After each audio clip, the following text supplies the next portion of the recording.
एक पंथ, संस्कृतियां समाहित है, लेकिन प्रश्न ही क्या यही हमारी पहचान मात्र है?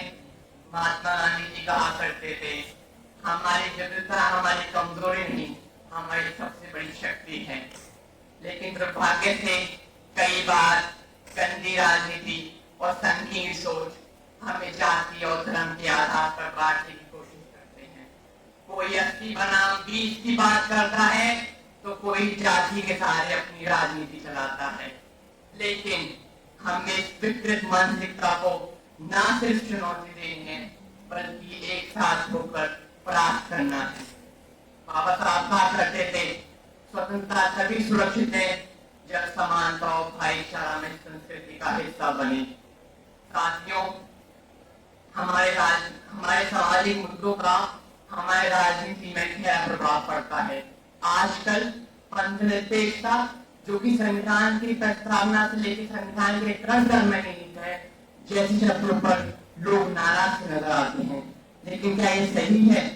स्वर्गीय श्री अटल बिहारी वाजपेयी जी का कथन, यदि भारत पंथनिरपेक्ष नहीं तो भारत भारत नहीं। ये वाक्य हमें बतलाता है कि पंथनिरपेक्षता कोई विकल्प नहीं, अपितु ये राष्ट्रीय एकता का मूल आधार है। साथियों, हमारे अंदर जो दल की भावना है, हमें उससे लड़ना नहीं है, बल्कि उसे जगाना है। मान लीजिए डर सपने जैसा है, सपने में आपको हाथी कुचल रहा है, तो आपको बंदूक चाहिए या जागृति? हमारे साथ डर ऐसे ही है, हमें जागना है, जागरूक होना है। इसी बात को गुरु रवींद्रनाथ टैगोर जी इस प्रकार कहा करते थे, जहाँ चित्त भय से शून्य हो, जहाँ गर्व से माता ऊंचा कर चल सके, वही हमारा भारत बने। साथियों, सच्ची देशभक्ति केवल झंडा फहराने या नारे लगाने में नहीं है।